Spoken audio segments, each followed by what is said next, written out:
But again, I heard that quiet voice say to me, Renee, you know what you're doing. Clint Eastwood hired you. Trust in your talent and leap. And I'm in my first dress for my first scene where Frankie and Mary meet. And I walk into the location. And before I know it, the legend himself walks up to my right side and says, I went around to all the different casts, but nobody was in your class. And then you came in and put yourself on tape, and it was the icing on the cake. And I was just holding back the tears. I couldn't believe that this is Clint Eastwood talking to me.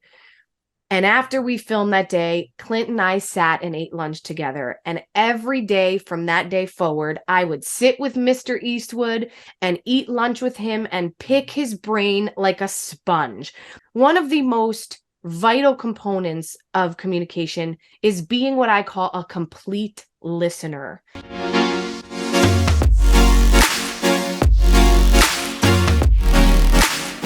Renee, I can honestly say you're the first guest on the show who I can cite being here because you ran into my parents.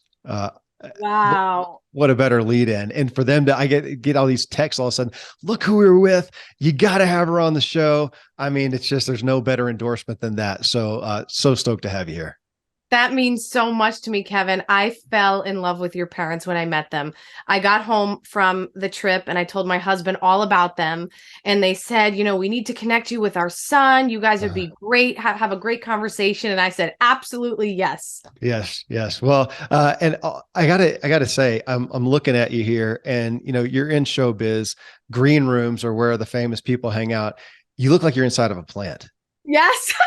I totally dig the backdrop. It's awesome. Like it? We like to switch it up. I had it was like just a silver backdrop before. Yeah. But I like to keep it simple, but also still interesting enough where you're like, oh, that looks cool. And I love the greenery. So I know. Well, I feel like I'm in the green room with you. I feel famous. So this is cool. Perfect. Well, hey, as you know, and we've talked about it a couple of times recently. I recently had Dr. Robert Waldinger on the show. So everybody will know because he was just on here, but he's director of the longest scientific study on happiness and showcased that what makes us the most happy is relationships. And then boom, then we have Nedra Glover Tawwab on and her book Drama Free. And she's mainly focusing on, relationships is it. And that's really where we're mostly screwed up and where we have our problems. And I didn't plan this. I just love the divine orchestration. Here we are with you with communication, because at the end of the day, that is relationship. And I do want people to hear that we're going to talk about communication, but is it fair to say, communication, it's a means to an end, and the end is to connect. Yes, Kevin. I was once asked in an interview, what does communication mean to you? And I said, it means connection. And at the end of the day, that's what we all want. That's what we all crave. And I love that you had those two incredible guests on before me, because you're right. The timing of this is so perfect. Communication is what builds up or breaks those relationships. And especially in this day and age now of digital technology, we have so many different outlets to communicate that it can get really muddy sometimes, as you know. So this is why it's so vital that we prioritize our communication. Well, that's how you've made your living. Well, I could say I have too, but yours has been, it's such not an acute, but just such an exaggerated aspect of it. You are paid to communicate. And I do want to tell a little bit of that story. I had a lot of my listeners recently, I actually asked a question and they said, we want more story, Kevin. You get to the point. That's great, but more story. So you grew up, you gravitated towards performing, and I am going to make a long story short. You end up on Broadway. And folks, if you don't, it's Broadway. So I was a pro cyclist. I did not go to the Tour de France. Okay. If you're in performing arts, Broadway is the Tour de France of performing art. It's the big time. And just to bask in that, but it's awesome. You were up. I was going to say not naked on stage, but that's just the fullness of you. You can't hide anything. It is not social media, like we're going to talk about and get into. It's not digital. It is the fullness of you. And you are there to commute. Well, no, you're there to connect with people. In that sense, as a performing artist, that is what you're paid to do. You are paid to connect with people. If you can't do that, you don't get a shot. Is that fair? It is so fair. Yes, as actors, as performers, we are there to connect with our audience through the stories that we're telling, whether that be through our acting skills, our dancing skills, or our vocal skills. And in the case of Broadway, it really is about being a triple threat. Nowadays, I think it's even like more than that, because you have to play an instrument and sing and dance and act. So for me, it was such a gift to be able to communicate through these different mediums, standing and singing and dancing in front of thousands of people every night. The show must go on. Like you said, Yeah. it's not social media where I could put a filter on or erase the photo and take it again. That's what it is. What you see is what you get. And it was my greatest dream since a little girl. And I worked so hard to get to that point, because I came from a family, no one knew about Broadway. My father worked in a factory. My mother worked in a nursing home. I knew nobody in the business. So it really was through perseverance, which is one of my greatest and most significant values in my life. That perseverance of pushing through and training and working hard. And you know all about training, Kevin. I know you get that. I do get that. The thing that gets me in this, Renee, really, as I look at your material and your book, is, we're talking about communication. Again, we're talking about connecting, but communication is how we do that. It's how we do relationships. And to be fair, I want to drive this home, because you drove it home to me, and I want people to hear, communicate. That is how we do relationships. If we can't communicate, we can't do relationships. And yet we have no teaching on that. We don't get that in school. We don't get how to win friends and influence people, and just these basic skills. And what I feel is paramount here in this show is, as we talk about and get into some of our growing lack of communication in the culture, the upside of that is it doesn't take a truckload of effort to really stand out. And so the opportunity is huge. So I feel like this is a great opportunity episode of focus that we're going to give you. You're going to hear some things from Renee that you can take, you can apply immediately. And that's what it is. It's opportunity. For sure. Communication creates opportunities. I want you to think about this. Think about every area, every aspect of your life, from relationships to work to your goals and dreams. Now, try to think about each of those aspects and which are not tied to communication. You can't, because they all are. Everything in our lives starts with communication. And when we learn to master this skill, we become limitless. But as you said, and you stated it so beautifully, it's something that we don't often think about. Let's use relationships once again. It's sometimes not the first thing you think about. And my mission is to create a communication movement where people start to make this a priority in their lives, because it's like breathing. We don't often think about how we're breathing until something's going wrong and we're having a panic attack. And all of a sudden it's like, oh my gosh, I can't catch my breath. Well, in life, oftentimes we don't think about the way we're communicating or connecting with others until something does go wrong in a relationship, or there is some tension between someone at work or one of our loved ones. So yes, communication creates opportunities. To point out a primary issue, however, especially as we talk about you being on stage, it's not even recording. And I am going to get in a little bit to your on-screen life as well. But when you are on stage on Broadway, it is live. If there's a mistake, everybody sees it. There's no redo. There's not an instant replay or whatnot. And so it's vulnerable. And we would all sit here and go, gosh, that takes a lot of, bravery or whatever. I'm going to say courage. It takes a lot of courage. Reading your book, though, that's what hit me for myself. And I'm going to, as I always do, I think, be candid about some of the issues that I see for myself that I need to continue, that I am trying to grow in. And it takes courage to communicate, period. It takes courage to communicate well, to communicate vulnerably, to really connect takes courage. I have not been the most courageous person in this. Doing this right now with you, I am in my office or my studio alone. We're talking, I'm totally comfortable. Now put me on stage, make it live. I'm not as comfortable. Even though I put my 10,000 hours in on conversations, I'm comfortable with that. But man, it takes a lot of courage. And I want to lay that out there because as we talk about this, I don't want to minimize that as people hear this and we talk through some of the nuances, we're talking about, you may not be up on stage, but if it's just with one person and you're trying to really communicate and you're going to hear some of the ways that you're probably not doing it well, it does take some courage. Can we lay that on the table? 1000%. It takes courage and it also takes practice. Yeah, I training, don't as you want, said. yeah, I don't want to forget that because no matter what it comes down to, again, our goals and dreams in life, our relationships, our work, everything takes practice. And when we remind ourselves of that, I think it takes the pressure off a bit, especially for those of you listening who would identify as introverts. And you may be listening to this conversation being like, yeah, that's okay. Yeah, see, there you go, That's Kevin. me. Yeah.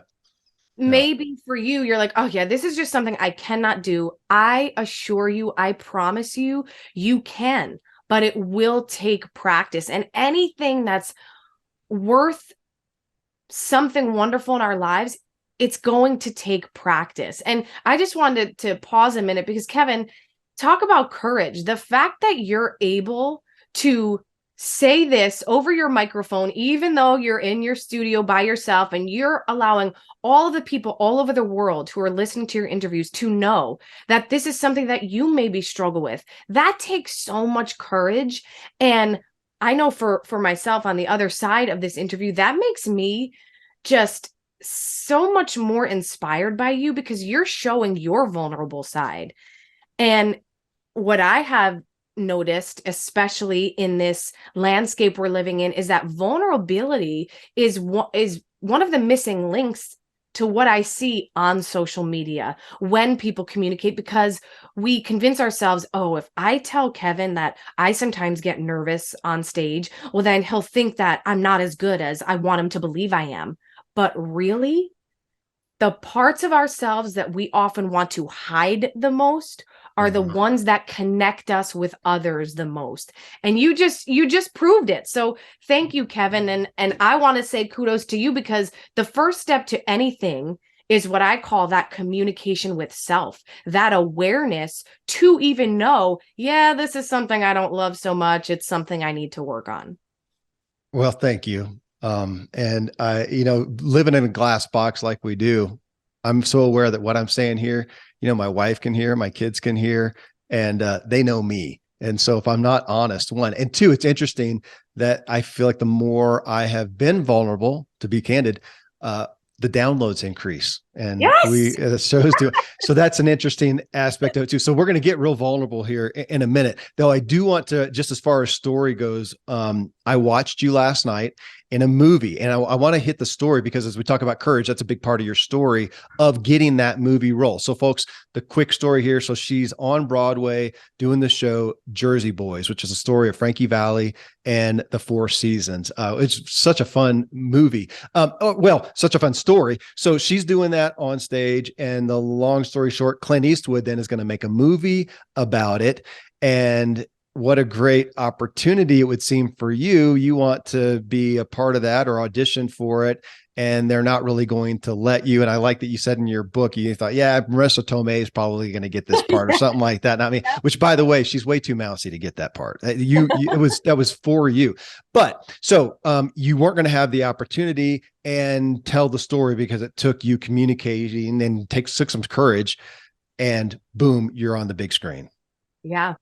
Well, it was 2013. And as you said, Kevin, I was performing as the role of Mary Delgado, Frankie Valli's wife, in Jersey Boys on Broadway. So for those of you who may not be too familiar with Broadway, think about it like being able to be a quarterback in the NFL. Like this is like the heights for an entertainer, for a performer. So I'm playing this role at the highest level I could be.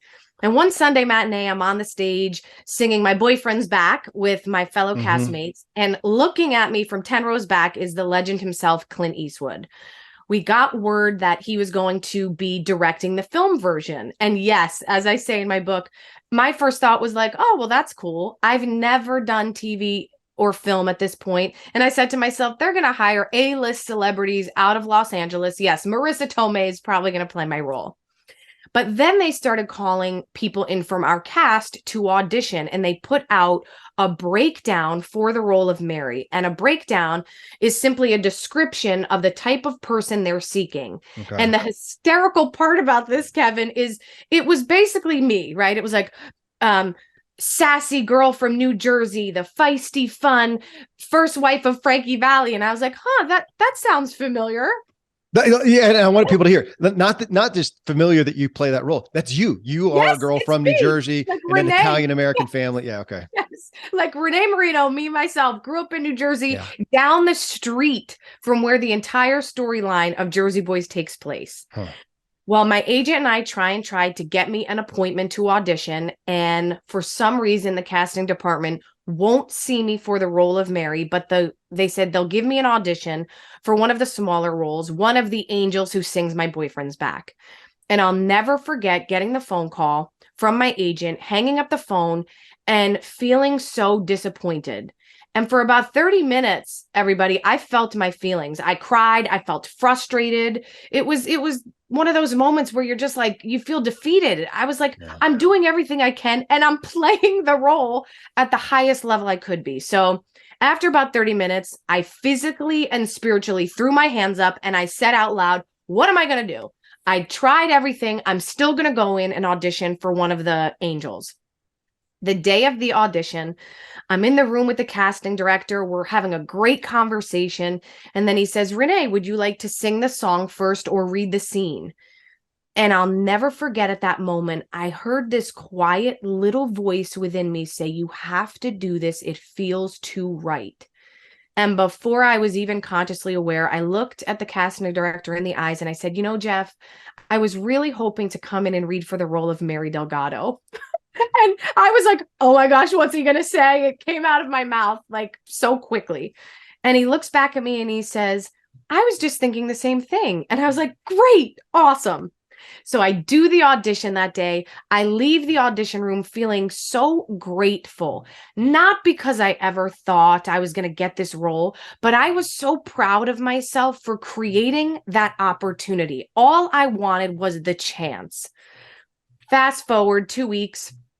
I'm back to my 8 shows a week on Broadway, and I happen to be at my childhood home in New Jersey with my mom, dad, and grandmother about to leave for my brother's wedding when my agent calls me and says, you're Mary Delgado in the movie Clint Eastwood Loves You. And I was like, that's incredible. It was crazy, Kevin. It was the most surreal moment of my life.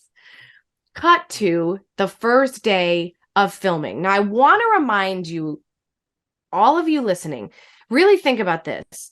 I have never stepped foot on a film set or TV set, like film set before. This was like jumping off of a cliff. And I know we all have those moments in our lives where it's like, oh my gosh, what am I walking into? It's a new job. It's a new position. What are they going to think of me? It was surreal. But again, I heard that quiet voice say to me, Renee, you know what you're doing. Clint Eastwood hired you. Trust in your talent and leap. And I'm in my first dress for my first scene where Frankie and Mary meet. And I walk into the location and Clint Eastwood's whole team is like, Renee, welcome. And before I know it, the legend himself walks up to my right side and says, I went around to all the different casts, but nobody was in your class. And then you came in and put yourself on tape, and it was the icing on the cake.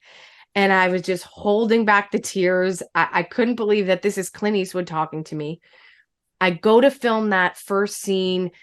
And after we filmed that day, Clint and I sat and ate lunch together. And every day from that day forward, I would sit with Mr. Eastwood and eat lunch with him and pick his brain like a sponge. Yeah. Clint, what does this camera shot mean? Clint, when did you start acting? Where are you from? Where'd you grow up? Because for me, one of the most vital components of communication is being what I call a complete listener. Yeah. And that's listening to hear and absorb and not just listen to respond. Yeah. And I learned some of the greatest lessons of my life because of listening in this way. It's a month into the project. I'm sitting eating lunch once again with Clint Eastwood and the producer of the film. Side note, everyone, I love eating more than anything. So I'm sitting there eating lunch, and the producer and Clint start talking about how Clint knew he wanted me for the role when he saw me perform on Broadway. And I stared at them. I put my fork down, which takes a lot. Yes. And I looked at them and I said, do you guys want to hear a funny story? I didn't have an appointment to audition for the role of Mary. The only reason I got to is because I opened up my big mouth in the room and asked. And the two of them look at each other and they go, what do you mean? We requested you. We said, we want the girl from the Broadway show to come in and audition. Imagine my surprise. And I came to find out that day, Kevin, that there was a middle person casting associate juggling a few films at once and just dropped the ball on having me come in to audition. And I am so grateful that this happened, to share this message that when we learn to confidently and effectively communicate, we open the door to opportunities. And for me, if I didn't speak up in the room that day, I could have missed my once in a lifetime opportunity. I love the story. I want to hit right there though. Once in a lifetime opportunity. Because I heard your story, my first thought is, oh, and now you go from there and you're just going to be in all these other films, right?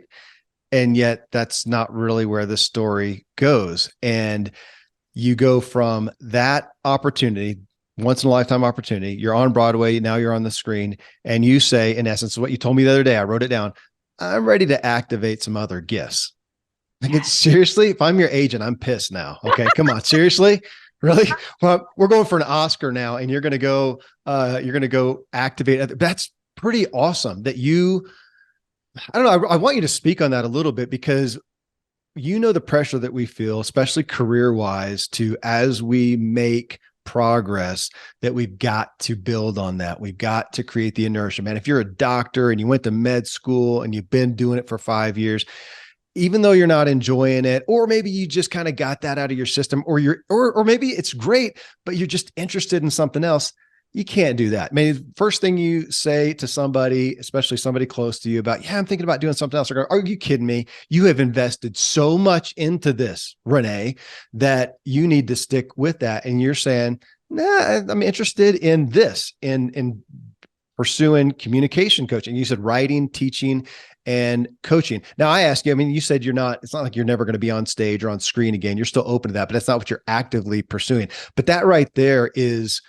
it's courageous. And that's why I want you to speak to it, because there's a lot of people out there that feel like, no, I put so much into it, I need to stay here. Here you are, once in a lifetime opportunity. Instead of going to the next greater thing in that realm, you say, no, I got a great thing over here that I'm interested in.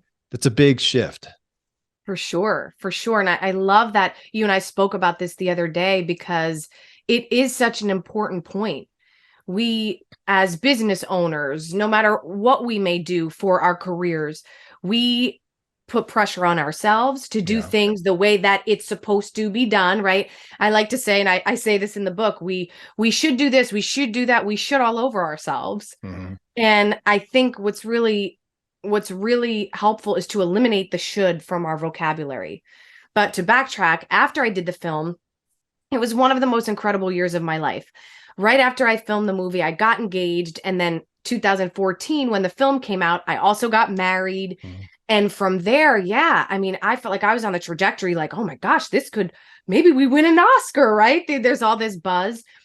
And some wonderful things happened career-wise after the movie. I did my first television show, where I was on the path to be a guest star, but it was a brand new show, so it only lasted 8 episodes. But that was amazing for me. See, I like to look at everything I do and pull the lessons and the gifts out of it. So even though, yes, it was, oh, this brand new TV show isn't lasting for me, I was like, yeah, but Renee, you just did your first guest star role. Mm-hmm. Check. You did it. So I did that. I did a few commercials. I performed out in Los Angeles, wrote my own one-woman show. I got to sing for David Foster, created a connection with him. So there was a lot of other wonderful opportunities that happened after the movie. But yes, it wasn't what we would think, right? Oh, this girl, she's a newbie in the film world. People are wondering, who is she? What's next? But other big films didn't come after that. And I believe that doing that movie, yes, it was a gift as far as a performer and my career accolades, but it was for a bigger purpose. Yeah. And that purpose, Kevin, was for me to be able to share it with you all just as I did. Because the bigger picture here is that communication is what can help shift our lives, our relationships, our work life. But we don't place enough emphasis on it. And I believe that that's part of my life's mission. So after doing the film, I came back to Broadway, did Pretty Woman the musical. And at that time, I started writing my book. And it was pretty hilarious. I'd run off stage with all my makeup, my dance shoes on, and the crew guys would let me use their room to write. And I'd be there writing in between numbers. And once that show closed in 2019, as you said so beautifully, I was ready to activate my other gifts, because I've always felt that if God, the universe, whatever you may believe, I believe God gave me these gifts of writing, of coaching, of speaking on stages. If he gave me those gifts, I must use them in this life, or else, oh my goodness, I'll feel like I've wasted it. One of my favorite quotes is by Chaz Palminteri from the movie A Bronx Tale. And he says, the saddest thing in life is wasted talent. And that's how I feel. So at that point in my life, I said, okay, I've done 5 Broadway shows, 3 national tours, a movie, TV show, commercials, wrote my own one-woman show. I want to see about this being an author coach thing. And that's how it happened. And from there, I took a course, started coaching at first just business owners and entrepreneurs on how to get on video and be themselves with confidence. And that brought me to where we are today. I'm going to question the gifts to activate other gifts, because as I hear you talking about, and I even think about myself, in a sense, you were just transferring what you were already doing to a different vehicle. Is that, yes, is that fair? I mean, because you're still doing the same thing. Because as you were talking, I was thinking about myself. I've been writing for my entire life. I mean, from as a kid in school, that's where I was. It's the only class I got an A in was English, and my skills there were just kind of natural. And through my trajectory now as an athlete, I just read a lot. I didn't write a whole lot, but as I got back into business and whatnot, it's always writing. That's how you create a business. And I would take an idea and a concept and I would write and sell that to whether it's investors or customers or whatever. And yet it's only as of late that I have decided I want to write a book. My book comes out, this May. So I'm applying it in a different way. And I really want to pursue more of an author role and step outside of business. So I feel like I'm kind of transferring the skills to another place. And you've been up on stage, you're on screen, you're communicating, and now you're taking what you did and applying it elsewhere. I just like the concept, because I think so often people don't realize the transferable skills that they actually have. They think, I know how to do X and that's it. And if I don't have the opportunity to do that, man, I'm just out of luck. And go, no, you've got transferable skills and experience and credibility that can go over here. What do you think? Oh, Kevin, you gave me chill bumps. Everyone, I hope you highlight and bold that as you're taking notes here. Transferable skills. I love that. And yes, you stated it so beautifully, because that's exactly what I did. And I recently thought about this as well, because I said, you know what? Yes, I call myself a communication coach right now, right? It's almost like, what do we choose to place emphasis on at what point in our lives, right? Because as you just said, you've always been an author, you've always been a writer, but now you're at this stage where you're ready to kind of put the spotlight on that gift. And now I'm an author. That's what I did, because in my reflection, I said, Renee, you've been a master communicator, so to speak, your whole life, through the medium of stage, then through the medium of film, then through the medium of one-on-one in your relationships. So yes, I love that you stated that in that way, because you're right. These were gifts that I had been using since I was 5 years old, but now it was just in a different way. Well, it's interesting too, just with your story. So you're a master communicator. Let's say, so you're a paid performer, you're up there on stage, you know how to do that. You could do that and not do well at connecting with people off stage. But if you weren't able to do that, you wouldn't have gotten that role. And because to me, again, communicating is, we all have to, and we all have to going back to dear old Zig Ziglar, we all have to sell ourselves. He said everybody's a salesman, but we have to sell ourselves. You're never going to get a date if you can't sell yourself to somebody. You're never going to get a job if you can't sell yourself to somebody. So here you are, a master at your craft on stage. You would not have gotten the role though if you couldn't off stage was it the director or whoever, the casting director, look him in the eye and go, you know what? I actually wanted to, do X, audition for Mary Delgado role. And just again, back to the power of communicating. So we're going to get into that. I do have this is a total rabbit trail question, but I was just a little curious. So here you are on stage. Now you go to film. Which was harder? Oh, well, it's so different. They are such different mediums, because think about this. You're on a stage, and as a musical theater performer, your goal is to reach the person in the last row of this, 1,400 seat theater. So it's about projection, right? It's about using your voice to reach that person and connect with them in that way. Then you have film on this side, and it's about acting for kind of like this Zoom screen, but even smaller, right? It's a video camera. Yeah. So it's much more intimate. And I remember before doing the film, sitting in the dressing room, I'm still doing Jersey Boys on Broadway, and me and my girlfriends are talking about it, and they're like, yeah, just remind yourself, like, it's much smaller.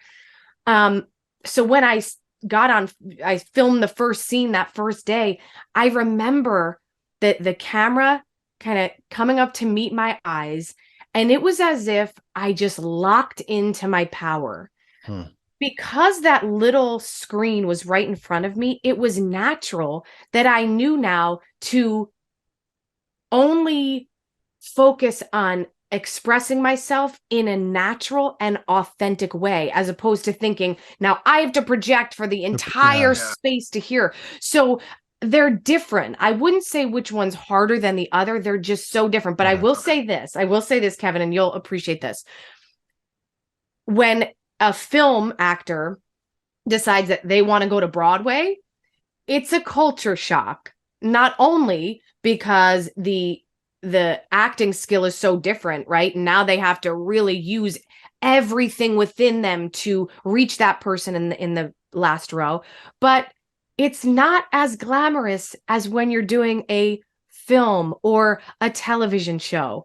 There's no caterers on staff. You better go to 42nd Street and get yourself a bagel. There is usually no one doing your makeup. I had to do my makeup for every Broadway show I did. And when you are backstage in your dressing room, unless you're one of the lead roles, you're in a pretty run down dressing room with about 8 other women, and you're in about a 4x6 dressing room. So it's a culture shock, because all of a sudden it's like, oh my goodness, this is not as glamorous as I thought. And I've heard a lot of film actors say, like, wow, I couldn't do it. I couldn't do it. I had to go back to film and TV because I got comfortable in that space. So I feel very honored that I've been able to be versatile enough to do both. I like that. I've been, again, through my wife and through other people, been able to be privy to that. And like, when you talk about projecting, I think of Adina, I think that's how you say her, Menzel. Yes, Adina Menzel, yeah. She's a singer. Everybody knows her songs from Frozen, man. She's a projector, man. Yeah. As opposed to, super powerful voice, but Celine Dion has a mic right there, and she can be soft, and she can total difference. And on the actors, I think of like Hugh Jackman. I just such a fan of him. That guy can rock it on stage and on the screen, as opposed to like Kevin Costner. You're not going to put him on stage. It's just, that's not where he flourishes. Well, communication then. So in getting to the first part of your book, and in the intro, I'll give everybody access to the free download of your communication home. And that, talk about vulnerable. Okay. So you start off right off the bat, talking about 3 types of communicators. And the first one is the peacekeeper, right? And I want people to, again, you're talking about, you said you started off with it, helping entrepreneurs and help people do that. But your book is a self-help book. That's why you're on the show. It is about communicating at the most intimate, whether you're talking about with your spouse, your kids, or whatever, or if it's on stage or on a camera or in your work or whatever. So you talk about the peacekeeper. That's me. I'm the peacekeeper. And then you go into your bullet points. I'm an avoider. I don't want conflict. I would have had a hard time in your family where they're just going at it. And, I'm a mediator. I'd just rather take the blame. Can we just move on? And can we just have peace? So that's a problem. So you have the peacekeeper. A lot of people are going to relate to that. And I'm just giving a quick overview. Then the passion player, and that's going to be you, I assume. Yes. Okay. Yep. You define that. You define the passion player then. Yes. The passion player is the person whose main priority when it comes to communication is getting right to the heart of a communication matter. So there are different styles. There are 3 different styles that can be tied to each home. So as Kevin just said, if you are the peacekeeper, well, that's the umbrella of which home you're in. But you could be someone who either avoids, or you are a bit of passive aggressive, or you're a mediator. And here's the truth, everyone. We all teeter-totter between different homes and different styles depending on the circumstance, but we all have that most natural go-to style that we rely on. And this is just a really great tool to give you a starting point to understand how you communicate in the way you do and why you do. So for myself, I am definitely in the passion player. I am all about direct verbal interaction. So Kev, if you and I are best friends and I'm sensing some tension, maybe you're texting me, and we've all done this. You read the text in your own voice, even though we don't know the true tone of it.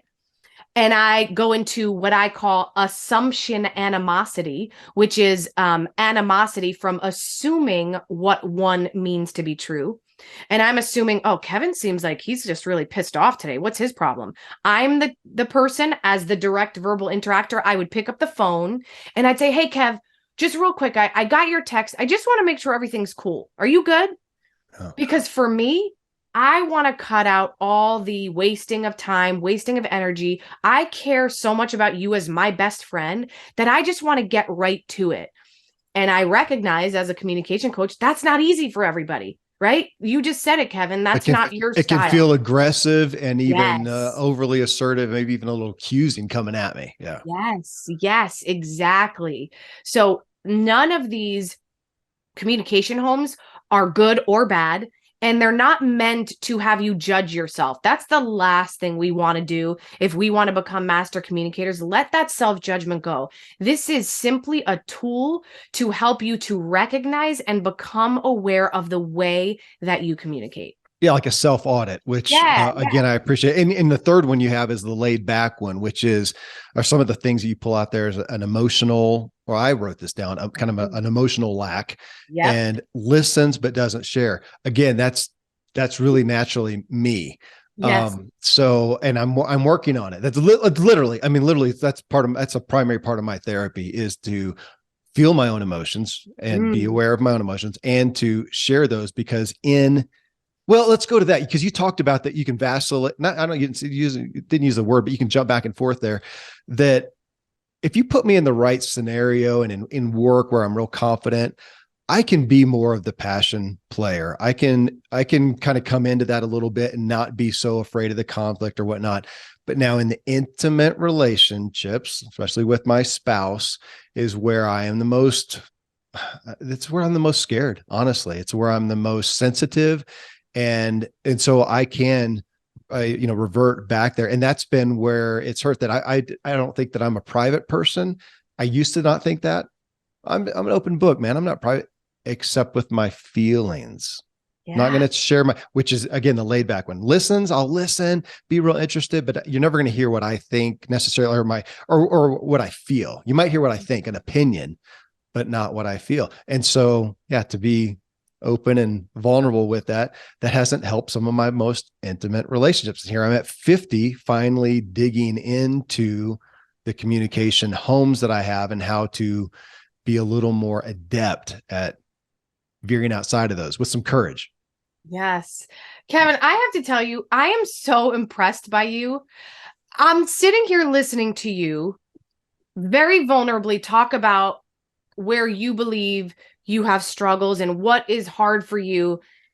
And I'm watching you grow in front of my eyes, because the fact that you're able to share that with me so openly, yeah, my intimate relationships, that's where I hold back a little bit, or it's not as easy for me to talk about my feelings. That is so admirable, because I want everyone to really understand this.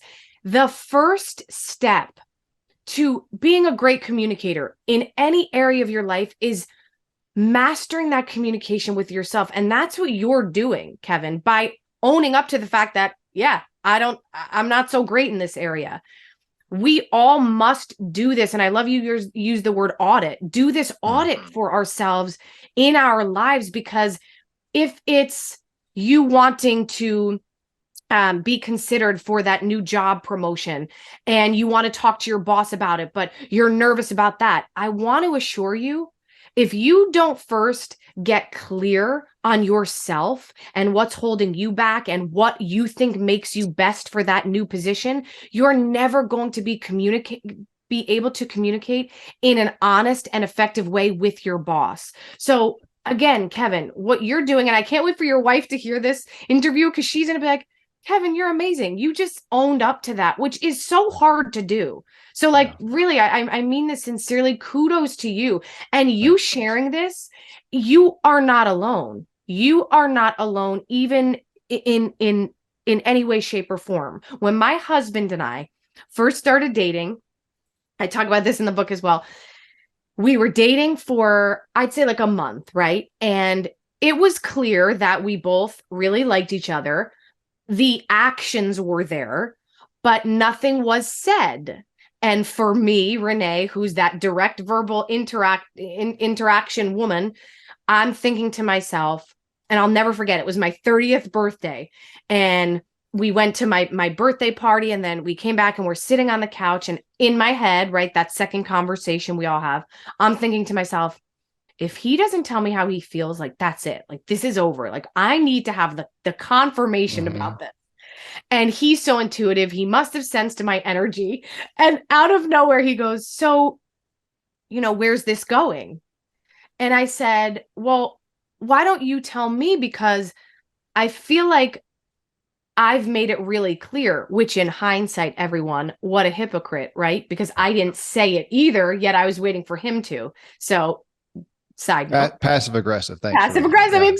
Exactly. This is why I can write and talk about these things, because I experienced them myself. Yeah.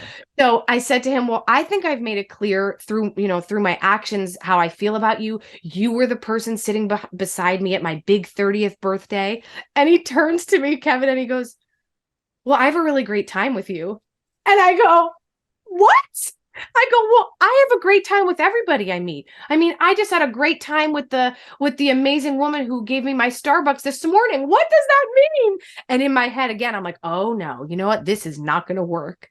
And then like a few minutes later, he goes, no, what I'm trying to say is I really care about you. I think we should do this. And I tell you this because my husband was just like you. He was not used to talking about feelings. Are you kidding me?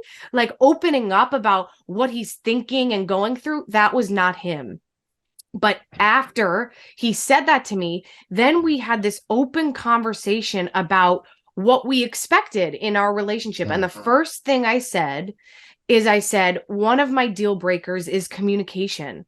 I really believe that communication is the foundation of any relationship. So that's really important to me. Like us having this open conversation right now makes me so very happy. I can't even fully express it to you. So it was this beautiful moment where we just started learning about each other a little bit. And because he realized how much it mattered to me, I now know 9 years later, he's like, oh, after that conversation, I wrote a song at that time called Communicate. And it was like, why can't you just communicate? Open your mouth and say what you need to say. He said, on the drive home, I kept re-listening to that song and telling myself, Michael, you have to start to learn to open up a bit. And it's been this wonderful journey for us where communication is now our greatest tool. So I say that to let you know you're not alone and to remind you that it's a practice. Now my husband, he calls me out when I'm the one not communicating. If I seem frustrated and he's like, let's talk about it. And I'm like, no, I'm fine. And then he's like, hey, Miss Communicator, what happened about communication being your deal breaker? Okay, I want to dig in there because you talk about communicating in an honest and effective way. You use those words. I wrote them down. Yet you also just said practicing it. And we talked a minute ago about training that. And when we look at, I mean, back again to the Zig Ziglar sales type concept, to practice your lines. Well, I mean, that's what you do, that's what you made a profession out of. But even there, he's talking with sales to know what you're talking about, to know what you might say if somebody says X, Y, Z, to know how you're going to present yourself, to know how you're going to show up and to be ready to ask a question, to listen. I mean, there is a structure there. And I know because I've heard it that people struggle with holding that aspect, having somewhat of an agenda, a plan, a training, a practice. It doesn't feel, they have a hard time holding that with honest and being authentic. Authenticity is a big word today. And they feel like, gosh, if I'm rehearsing, it doesn't feel authentic, but my gosh, what can we do? Is there anything that we do really well that we have not trained to do to some aspect? So when we're talking about interaction with another person, you're still you. Can we say that? You're still you. You're talking about your feelings, your emotions, but you are saying, how can I do this in a way that does connect with somebody? I'm probably not going to do that off the cuff naturally. Nobody does that well. You didn't get up on stage and just kill it day one. You train and you practice. So I feel like that's what you're calling us to. But just hold that, because I know that that's a hard thing for people, again, to hold authenticity, honesty, and yet some planning. Is that the best way to say it? Yes, absolutely.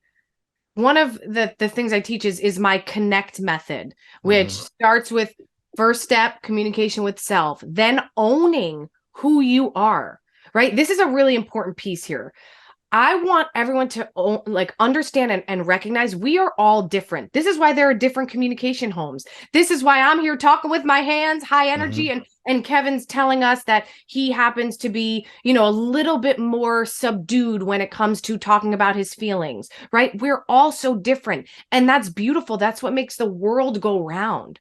So having a structure of how to be an authentic and honest communicator, I like to say it's a loose structure. So the first step is understanding you. First, having that recognition of I have to operate within the means of who I am. Again, picture if I tried to be like you, Kevin. It wouldn't quite work. And if there was another person sitting and watching us, they would look at me and say, I don't know, something seems off about her. Just like if you tried to be this high energy, talking with your hands person like I am, it would come off inauthentic. So that's why step one is first tuning into who you are, asking yourself every morning when you wake up, how am I feeling? Putting pen to paper, writing about it, figuring out what you're feeling, why. We don't do this enough nowadays because we often wake up, open our eyes, roll over, pick up our smartphone, start answering emails, or doing what I call the good old SNC, scroll and compare. Hop on social media, and we jump into others' lives without taking inventory of our own, right? So this is part of this loose structure. So after you communicate with yourself, then owning that person. We all have things that we wish we could be better at. We wish we could be more like this person. But at the end of the day, once we own who we are, that's where confidence comes from. And then we can move about the world in a much more aligned way, which allows us to communicate more honestly and effectively, right? Yeah. Then that takes you to the next step of the connect method, nailing down information. What do I mean by that?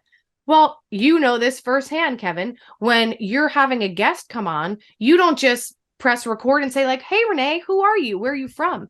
You do some research.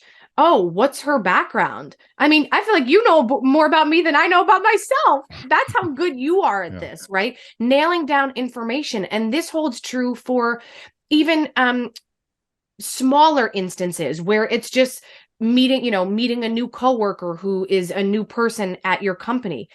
Finding out, good old Google, we could find everything out. Find out where they come from, a little bit about what their background is. Why? Because that allows you then to connect with that person through some commonalities. The next step of the connect method is next level storytelling. You said it before. We connect through stories. So, sitting with ourselves and thinking about our own stories, right? What makes me me? What's some experiences I've had throughout my life that have been the game changers that have shaped me? My Clint Eastwood story, right? The story of how I spoke up and through communication received one of the most life-changing opportunities of my life, right? So we have communicate with self. We have own who you are. We have nailed down the information. Next level storytelling. The next step, this might be really interesting to some of you, but energizing through movement. Why do I say this? My background as a professional dancer for decades, I know that there is a direct connection between movement and improved cognitive performance. Research shows it time and time again. Why does this matter when it comes to communication?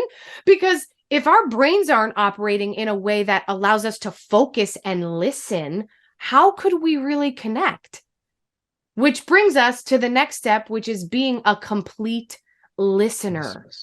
And I think of everything that we will talk about today, that listening component is something we all have the capability to do, but we don't often do it because we're so distracted. Our minds have begun to speed up because of digital technology. We are so used to task switching.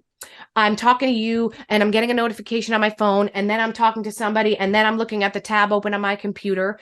Because of this, it's much harder to focus. And it's funny, I like to compare it to Pavlov's dogs, right? Remember that where the dogs were trained and conditioned to salivate the minute they heard the bell go off. Well, we as human beings have become conditioned to check out of what we're listening to the moment we hear a notification go off on our phone.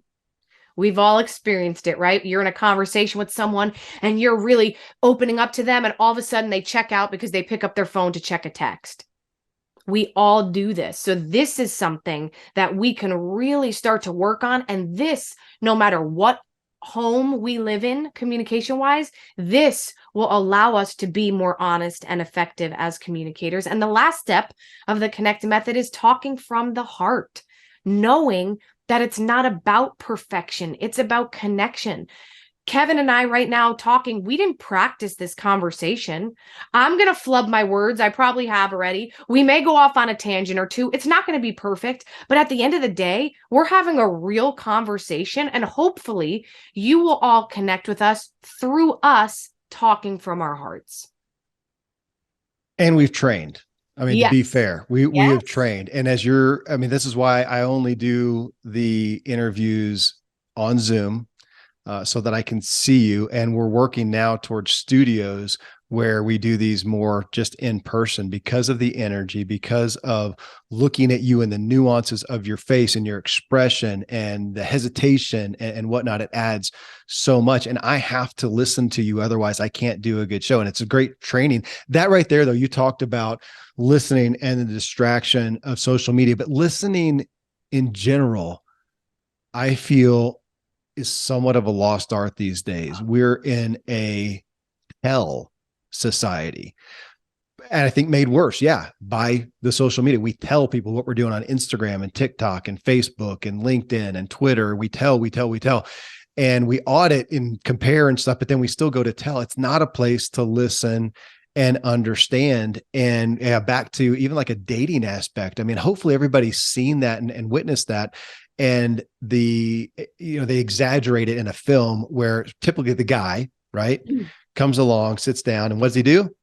He spends 20 minutes without stop in a monologue telling you about himself. He doesn't know anything about you. He's not even telling a story. He's just telling you, it's kind of his resume. And, you don't even know if you should be. That is what I appreciate. I've never used one, but I have friends who have used personal, the personal dating sites and whatnot. Yep. eHarmony and Match and whatever, all that, because you kind of go in there and get a feel for somebody and see, okay, man, they may look great. That may be somebody I might walk up to in a bar or something like that. But now I'm going to read their stuff. There's no chance we're going to connect. So now we're going to first even say, is there even a shot that we're going to connect? If there is, now let me tell you my story. Let me hear your story and see where those connection points are. And, to the big topic of your book with social media, that does not happen there. No. Social media is great to text with my kid to say, hey, where are you when I pick you up at school? Are you at the other door or whatever? That's awesome. But to get a feeling across and maybe that's it. Back to connection. We do not connect. Yeah. We do not connect there. You know what happens, Kevin? Many situations bring people to what I call keyboard confidence. Keyboard confidence is that raw, unfiltered confidence that you have when behind a screen and typing through a keyboard. We've all seen this. Maybe you go on Facebook and you see a post from a friend on a very deep level, and you're reading this post and you're thinking, who wrote that and what have they done with my friend? Because I know they would never have the confidence to say that in person, right? And because of that, there's a disconnect, because now let's just use you, Kevin. Kevin, who's showing up on social media, Facebook, LinkedIn, is a completely different Kevin than his family and friends know. Yeah. And because of that, we see, let's use that word again, the opposite, inauthenticity. And how could someone connect with you when it's like, well, which person am I getting?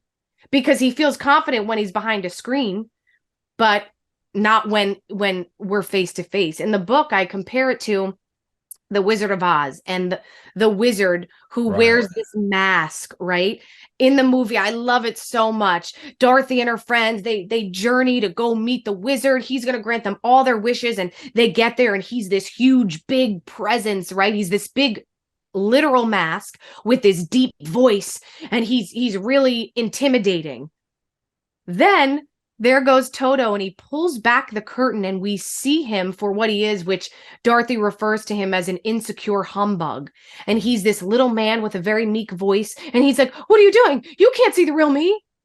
But isn't it interesting, everybody, that he was only able to help Dorothy and her friends when that mask was removed and he stepped into who he truly was. Yeah. The same holds true for us. We cannot connect with each other until we are being the person that we are when no one else is around, the person that we are with our closest friends and family. Now, this isn't to say, of course, we have different aspects of our personality, right? We're a little more maybe silly or laid back with our family, but for the most part, if you're going to post, send an email, a text that you would not be comfortable talking about in person, ask yourself this question: would I be comfortable saying this in person? If the answer is no, restructure it and rewrite it the way you would. And before you send a text, an email, a message on social media, ask yourself this second question: does this represent me and my intention? Oftentimes we quickly write a text and we send it and then we're like, uh-oh, that came off so bad. Last week, I sent a text to a friend of mine and I did it quickly. I'm glad it was funny, but this is an example. I intended to write, I love you, you're an angel, to my girlfriend. It sent and it said, I love you, you're a bagel. Beautiful. Yeah. Well, you're in New Jersey. That's fair. Exactly. It works. It works. Yeah. But how often do we do this when it's sending an email to our boss and then we read it back and we're like, oh my gosh, the tone of that did not represent my intention at all. So ask yourself those two questions before you connect through digital technology. Number one, would I be comfortable saying this in person? Number two, does this represent me and my intention well? And if you do that before any interaction, I assure you, you're going to start to step into that most honest person that you are. Well, and you call it keyboard confidence. Mm-hmm. I'm going to also put in there. It's also the distance can cause disrespect, keyboard disrespect, and lack of consideration. I think about it with car. You could say the same thing, car confidence, because I see people, and I am a very aggressive and intolerant driver. So that's why I live in a place where I don't have to drive much, because it's just dangerous for everybody.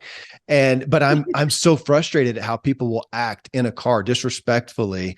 And there's no way that they would do or act like that if it was in a grocery aisle, right? Yes. Where you're face to face. There's no way that they would act like such a jerk. Yes. There's no way. There'd be a lot of fear there. And yet we do that in those veins. Okay. I want to pull something out though, Renee. Back to, you talked about introverts, extroverts. We talked about the communication homes of, those who are more aggressive and assertive and those who are a little more reserved, right? So we've got that. Those are real. And you said a minute ago, something effective, operating in the means of who I am. Yeah. Okay. I am I'm a pretty witty guy. I'm slow. I'm a slow wit. I'm not going to be up doing comedy. It takes me a while. I can be really funny, but I'm going to have to think about it for a minute.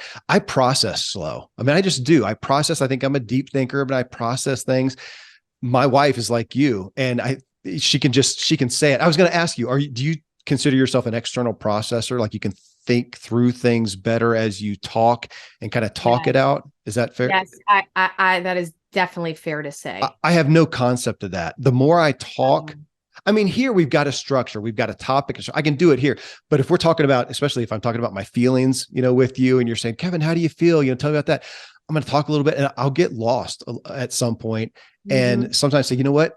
Can we just, I literally need to think about this and come back to you. I am a writer. I think and process better when I write. My propensity though, is I would be great pen pals with everybody. Let's just not even talk. Okay. Yes. I'm going to write, you write, but that would be literally, I'm that person that you've ever seen that meme. I see you calling and I'm wondering why you don't just text. Okay. This is the honest truth here. Okay. But I want to give some validity to the different different profiles. I do think better if I've got something, especially from an intimate nature, and I'm really thinking about my thoughts and feelings. I will sometimes write that out, often write that out, write a novel, write a letter to myself, write that out. And it then helps equip me to now go talk about it, which I do need to do. I need to get face to face. And likewise, and I would say to some, I'll just pick on you. Yeah. Some folks like you would be well deserved to just to chill out. Why don't you go think about it for a minute? Yes, exactly. Yeah, fair. Okay.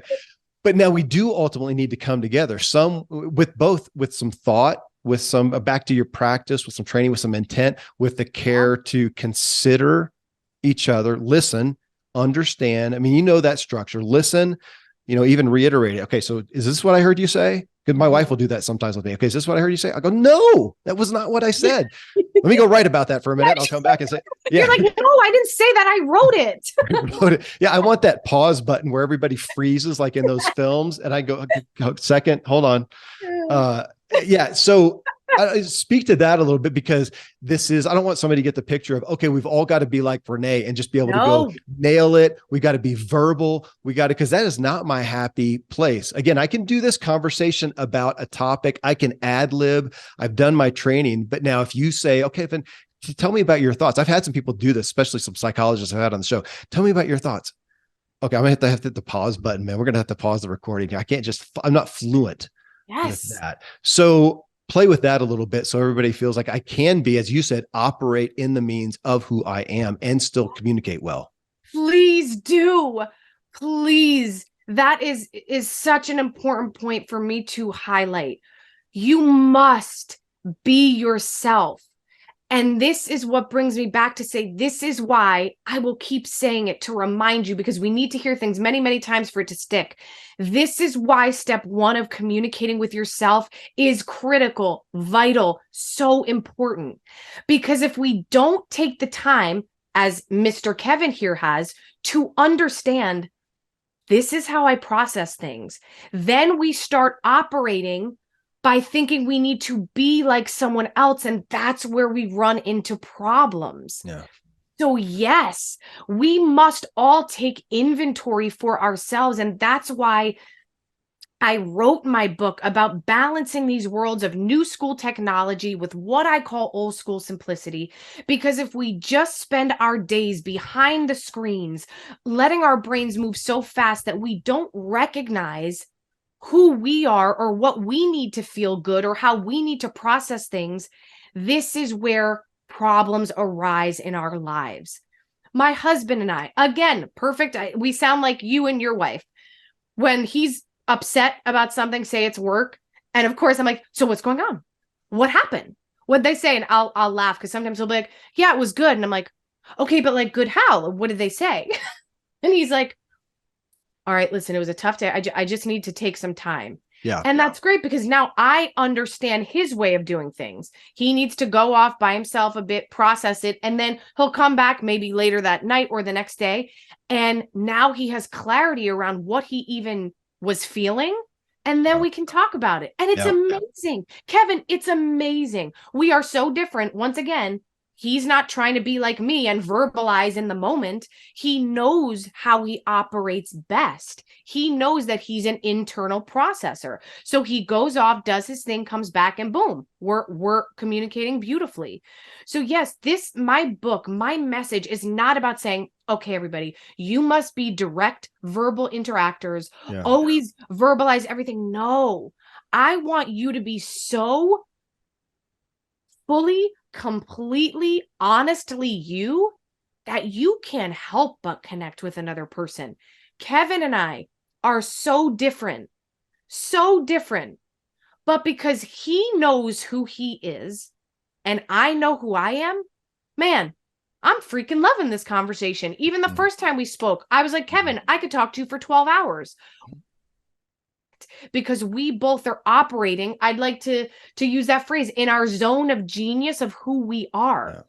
So it really all goes back to that first chapter of the book, right? Understanding your communication home. The first step of my connect method, communicating with yourself.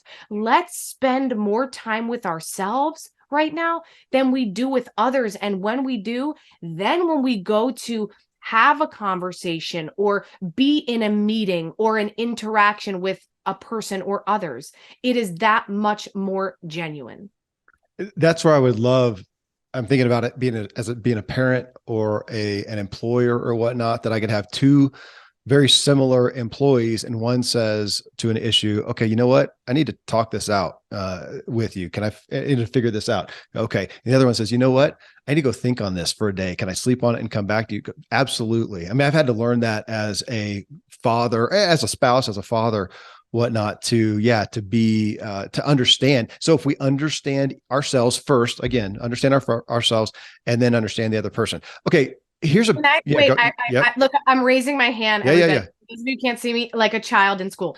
I want to get really honest right now about something that I experienced last week, because it ties to this point of understanding ourselves. When we understand ourselves, whether you consider yourself an introvert, an extrovert, an internal processor, whatever way you want to label yourself, when you understand who that person is, then you can ask for what you want. Let me give you an example.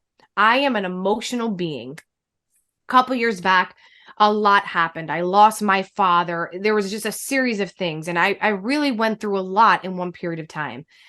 And after that was when I changed my career, which was amazing, but also can be stressful. While I was writing my book, and then the world shut down. So like many of you, who experienced such turmoil at this period of our lives, a lot happened at once. And in many ways, Kevin, I'm feeling it now, like 2, 3 years later. And there are some days I just got to cry. I am a feeler. I like to feel my feelings. I think crying is a beautiful gift. After I cry, I feel this amazing release. So last week, oh, it was like right before New Year's or New Year's Day. I was feeling really emotional, missing my father. And I felt I was sick as well. I was just under the weather. So that makes everything worse, right? And I'm sitting there, my husband walks in and I'm crying. I'm just crying. And at that moment, my husband, who wants to fix everything, he's like, okay, what's going on? What's wrong? And in that moment, I recognized that I understood I am a person who needs to cry. I need to get my feelings out because when I do, I feel so much better.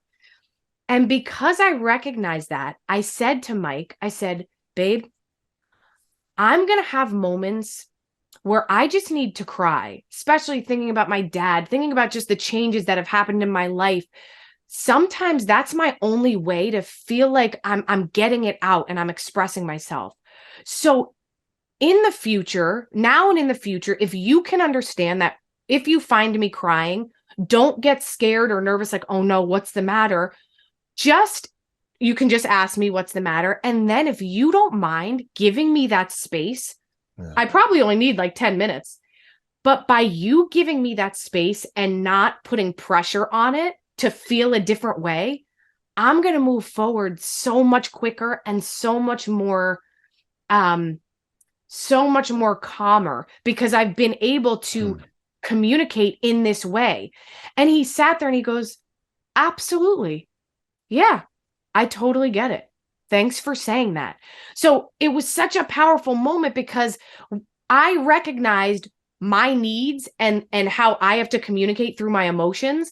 And then I was able to share that with him so he understands and doesn't think like Renee's just crying for no reason. And then he can give me that space. And then when we connect, it's like, okay, cool. You need to cry a little bit. Take your time. So this is why, again, understanding ourselves and getting so clear on who we are, what we like, why we fear the things we do, and going back to our childhoods and really analyzing those things for ourselves is one of the greatest gifts we can give to ourselves.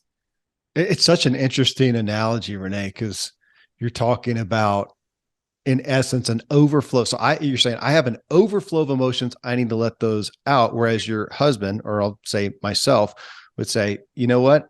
I need to drum up some feelings because this just happened. I know they're there. It's not that I don't feel, it's not that I don't have emotions, but they are not overflowing. They're not right there at the cusp. And so I need to do some work to even let those out and be able to deal with those. What a great difference, not a right or wrong, but to understand those. Yes. You know, Renee, we've had people on the show, Cal Newport, I remember somebody else, who talk about just the dangers of digital devices and whatnot. I'm not going to go way deep into that because I feel like you brought me to a different perspective of saying, okay, they have some dangers. And it's not that devices are evil or bad or whatnot, but our propensity to stick on the topic of communication, that we are communicating. Well, here's what it made me think of.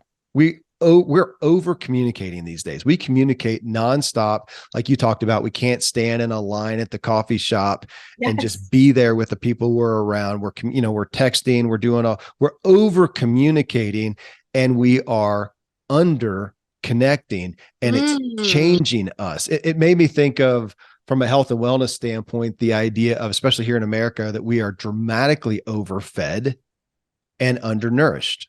Yes. We're eating more than ever. We've never had more access to any and all foods, and we are overfed and undernourished. So over here, we're over communicating and we are under connecting.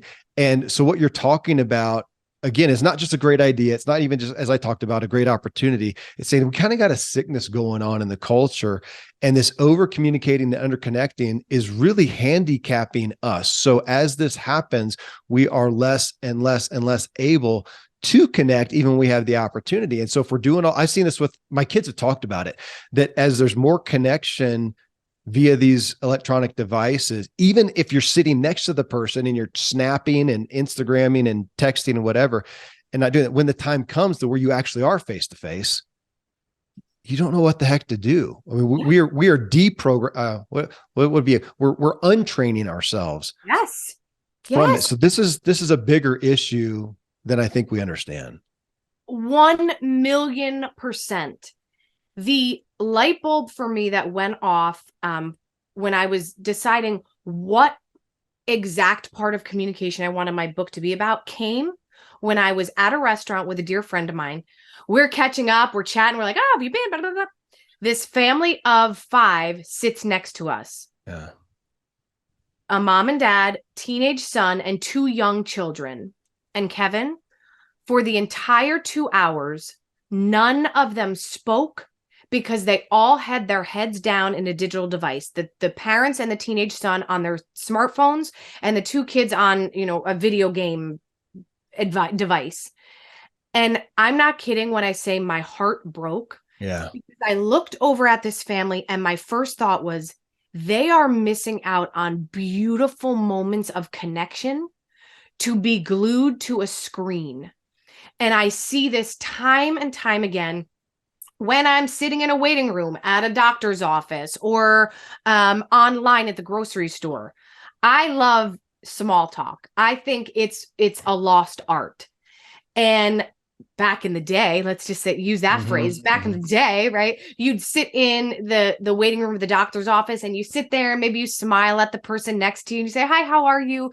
And before you know it, you're in a conversation and you realize, oh my gosh, you know my cousin Judy?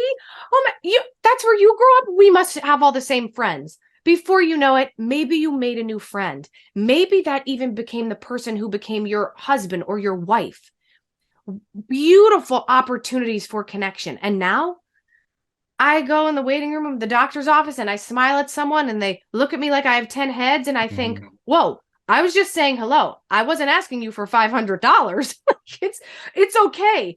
And it really is heartbreaking because those are the moments that we're missing out on because of our investment of this digital technology. What I call a master communicator, which a master communicator, right? Because we're always in a state of becoming. A master communicator is a person who knows the right time and place to communicate through digital means, i.e. texting, emailing, and the right time and place to put the devices aside and have a direct conversation. When you understand that right time and place, that makes all the difference. Let me give you an example. In my own life, I've had situations where someone was texting me and we're going back and forth. And now it's about 5 different text exchanges and it's paragraphs I'm getting sent. That's a sure sign to say, okay, we need to either get on a Zoom, right, where we can see each other's interactions and facial expressions, or we need to meet in person or have a phone call so we could verbally hear each other. If you don't do that, this is where the miscommunication begins, because as I shared before, that's when we start to fall into what I call assumption animosity. We start assuming what we think. And that's so dangerous because we cannot read tone through words. And because we move so fast in this at this time of life, our brains are moving so quickly. Oftentimes we send that email before really looking it over twice, or we send that text, and that's dangerous because then the other person can read it in the way that they're feeling. And before you know it, you haven't talked to a dear friend in 2 months because you got in a big texting fight, right? So it's so important to know that time and place, because that's how we can capitalize on this beautiful gift, because technology is a gift. But if we don't consciously connect, that's where the problems arise. And you just nailed me again, that especially if you start getting into something important, I do. I want to think, I want to write, and all of a sudden I can have the text messages.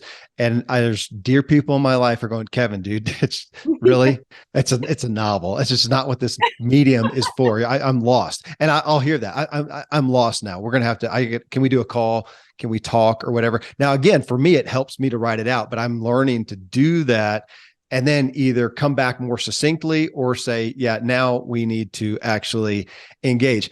And I mean, I feel like we've hit about 1/100th of the book here, but hitting on the concepts, and that is, I'll shamelessly promote the book. It's to work through this, but just to this overall concept of the digital aspect. And because you talk about expectations versus appreciation. And it got me to thinking that we, on so many levels right now, we've all heard that we're in a microwave society, right? We want everything immediately. And it has grown us to have to hit on that. If I'm going to make something in the microwave, it might taste good. It's not going to be nutritious. It's just not going to happen. If I'm going to make something like lasagna, man, I love lasagna. And every once in a while, I'll just get lazy and buy something from the store, right? And I get it home and then I regret it because it tastes like cardboard. I like my lasagna. My lasagna takes like 3 or 4 hours to make, but it's so good. But we come over here and we get used to that. I'm going to call it a shallow appetite. So again, we're over here communicating, over communicating. We're sending stuff, but it's not deep. And so to your aspect of being a master communicator, I'm more focused, I guess, on, okay, is this appropriate? A quick communication to get something across, or is this need more? And if so, I've got to check and go, am I willing to invest the time that it takes into this? Or do I need to, is it not going to happen? Whatever, but just to be more cognizant of it. And I think you're showing us we've just gotten lulled into this thinking all the communication happens real quick, real fast. We have the expectation we're going to hear back right away. We're going to get what we need. And it's just not happy. It's not happening. And we're not appreciating it. Over here, I don't find sometimes appreciation, but a lot of times I'm just irritated. I'm pissed off. I'm getting bitter about this. And we're seeing that in the culture and the media and the social media, where most of it is just vitriol and people aren't being filled with good connection. Yes. We're choosing convenience at the cost of connection. That's a great way to put it. Choosing convenience at the cost of connection. And you're right. Now, I want you all to really hear what I'm saying here. I text just as much as the next person. I think it's just an unbelievable tool. Yet, I'm using it as the convenience it is. So I text Kevin today. I said, Kev, just want to make sure it's 2 p.m., right? Not 12 p.m. Cool. Perfect. Done. Now, when I had to discuss further details with him, no, we hopped on a Zoom. Well, I was just going to say, we texted back and forth. We got connected through my parents, I think it was, and it was a text, an email, a text. And then it was like, okay, let's talk. And so the other day we talked for, I don't know what it was, 20, 30 minutes or whatever. And that was it. And then, yeah, the quick text I just like that. I'm going to take that to my family, Renee. Yes. Or I'm just going to start adopting that. Is this a communication for convenience, which I adore? Yeah. Yes, the quick text say, hey, can you pick up some lasagna or whatever it may be? Or is it, hey, we need to talk about the issue that we're having with too much lasagna.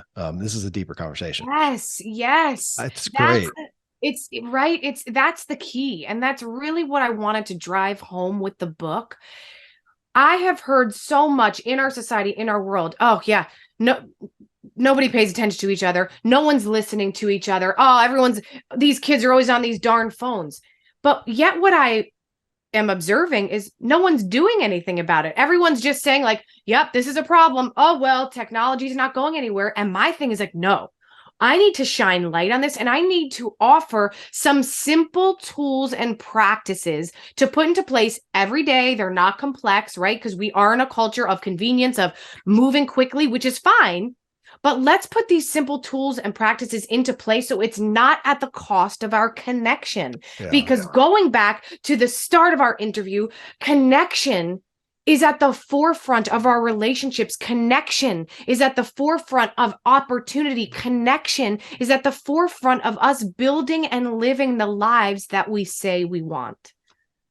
Okay, I got a business idea for us. You ready? We're going to Yes, I'm partner in ready. this. It's going to be an app that we put on our phone or our iMessage or whatever that does what it's the AI. What it does, it just tracks what you're saying and it goes along. It's convenient. That makes sense. And then boom, ooh, that's a connection point. Red alert, and it Yes, flags. My wife would love that for me. Kevin, I you just love it. crossed the line, buddy. Pick up the phone, do That's a it. Zoom. I'd say that, but that would be pretty. I need That's that. actually pretty incredible. So now everyone listening has to hold us accountable to make this happen. Yeah, no doubt. I mean, seriously though, that's one you just gave me a new filter to look at for me, my text and my emails and go, is this a relevant way to do it? This is convenient. And again, I still am going to give some credit sometimes for me for an email where I can really think something out. And I've been doing this lately after a rash of friends and family saying, okay, dude, you're just way too much. Of me now saying, okay, you know what? I do want to write this to you. So would you please just take a look at this? But then we can talk about it. Then let's meet Yes. and talk about it. Give me a premise. Because because I'm in my own, what did you say? In my own way, I'm going to have a hard time really bringing the fruition of what I want to communicate out if I just talk about it, because it is more difficult for me. So here it is. Here's the points. And then we can talk about it. And again, just understanding, well, considering each other is what you bring us back to so often, considering our propensities so that we can connect. Yes. And Kevin, I love that you shared that that's what you do, right? Because again, you're operating in your zone of genius. You're operating from your communication home because you know that if you just verbalize something, it is not going to be representative of what you're really thinking and feeling. So you must write it out first. I love that you do that because guess what I do from the opposite end of the spectrum? As a direct verbal interactor as I am, I record myself. This is a great practice, everybody. This is great for when you're practicing getting on camera. This is great for before an important conversation. I use my voice memo app and I just speak it out, right? So something will happen. I'll feel something in the moment and I record myself. Okay. So Kevin and I just had this amazing interview. We talked about creating this app. We're going to make millions of dollars, right? And I'll just talk. And then I press stop. And a little while later, I go back and I listen to it. And then I pull those pieces out and I write them down because I, like you, writing is a big part of my communication as well. Like I love sending and receiving handwritten letters. I think it's the most personal communication we have. So then I'll take time to write out what I want to say in the conversation with that person. And then I'll go back to the voice app and I'll practice it. And by doing this, now I develop a little more confidence before I go into that conversation or before I go into that meeting. And I do it that way because I know Renee is a verbalizer. So it's about, at the end of the day, none of this is to judge yourself or say, oh, I should be this. Remember, no shoulding on ourselves anymore. Yeah. This is about understanding ourselves on a deep level. So then we can operate in our zone of genius and give ourselves the permission to be imperfect. Human beings by nature are imperfect. And too often we jump to judge ourselves believing we have to do things perfect. Oh, if I talk to my husband and I accidentally say this, he's going to think this. No. When we start becoming master communicators, what that means is we lean into our imperfection. And the reason my husband and I have such great communication is because I screw it up all the time. I'll say something and it came off in a different tone that I meant it. And then what do? Because I know myself and because sometimes I realize I verbalized it too quickly, I'll say, hey, Michael, I'm so sorry. I heard that came off in a different way. Let me rewind. And then I'll repeat it again. I'm imperfect, right? We're going to make mistakes, but when we learn to become master communicators, we are okay with the mistakes because we know how to communicate through them. It's just a great, I love the trajectory that we started off with and talking about, Robert Waldinger, relationships is what makes us most happy. Nedra, Tawab, that we have the most grief in there when we don't do them well. And then here, what is our greatest connection point for those relationships? It's how we communicate. And I just, even what you're talking about, it really is causing me to think about, okay, is this again a communication for convenience? If I'm really wanting to connect, which really brings into point of, do I value this relationship enough to stop and consider and make the investment? Because it's time, and I'm a time selfish, sensitive person. Yeah. But if I value this time with my spouse, with my kid, with my friend, with my guest, do I take the time to make this investment and have the great communication, and therefore the great connection and the great relationships that I want? Well, hey, send me an invoice for the therapy. It really is. It's powerful.